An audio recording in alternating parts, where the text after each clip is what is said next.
Hey, Vesous, Michael here. Do you want to be infected with Ebola without having to leave your own home or deal with other people? Well, you might be in luck. You can already download an Ebola virus genome right here on the internet right now. And if you're willing to wait a few years for 3D bioprinting technology to progress a little bit, you can just acquire one then, submit the genome to it, and ta-da, all you can print Ebola. Or anthrax, or whatever it is you wish to mass produce at home to wipe out humanity. Are humans going to go extinct soon? Will human extinction be anthropogenic? That is the result of human action. Or will it be one of the good old-fashioned kinds of extinction Earth's history knows pretty well? The Global Catastrophic Risks Survey, issued by Oxford University's Future of Humanity Institute, placed our risk of extinction before the year 2100 at 19%. Now you might be thinking, whatever, blah blah blarmageddon, it'll be okay. Humans are too smart to go extinct. Maybe you're right, but it's difficult to predict the distant future with a lot of certainty. What's really cool, though, is that if you embrace that uncertainty, a simple argument can show that human extinction soon is actually more probable. It's called the doomsday argument. Imagine a giant urn that contains either 10 balls numbered 1 to 10 or a million balls numbered 1 to 1,000,000. Now you don't know which is the case, but you are allowed to pull out one ball. You go ahead and do that, and it is ball number 4. That's pretty strong evidence in favor of the 10-ball condition, because drawing a 4 from a set of 1 through 10 is a 1 in 10 chance, but drawing 4 from a million different numbers is a 1 in 1,000,000 chance. By analogy, you are also a numbered ball. You are a human who knows approximately what your birth number is. It's probably somewhere around 100 billion. That's how many other humans were most likely born before you were.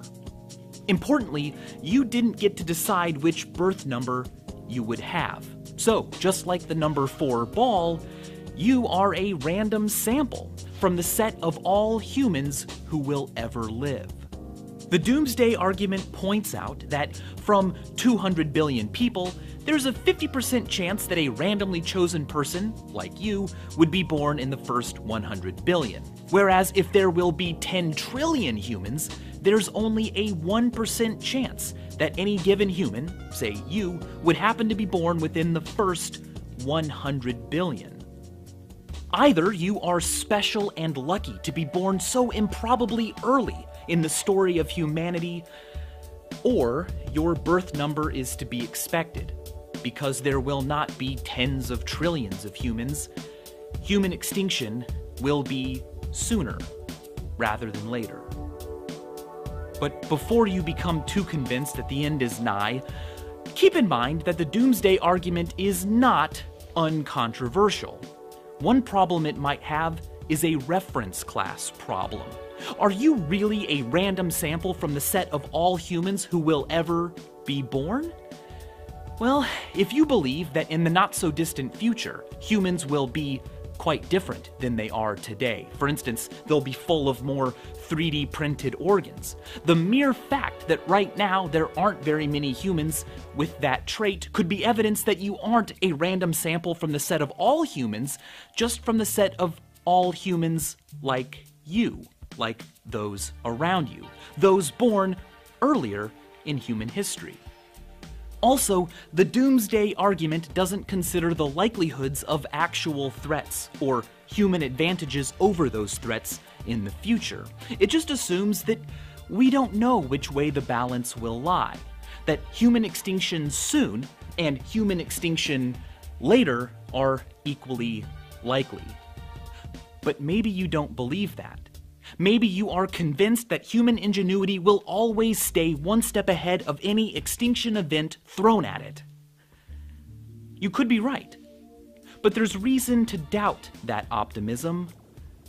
For example, the Fermi paradox.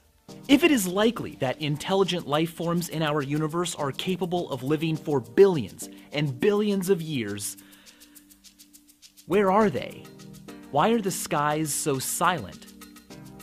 Perhaps it is because extinction-level threat events are just too common for intelligent life anywhere to ever catch up.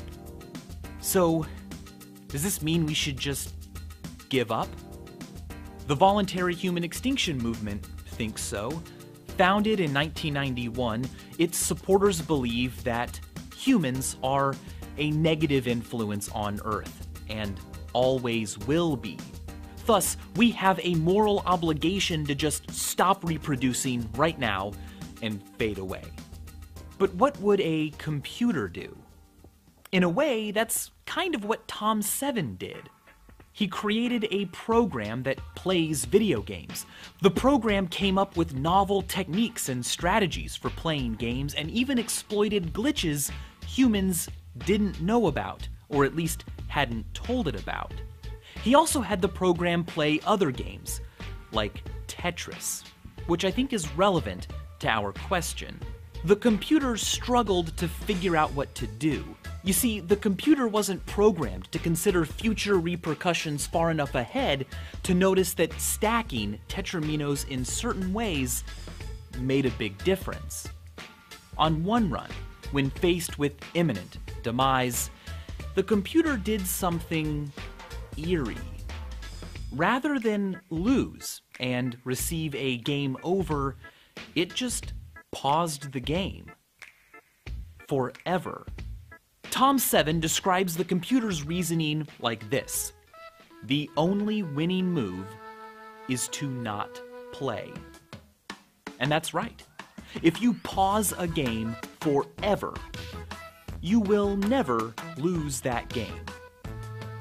But you'll also never win that game or achieve a high score.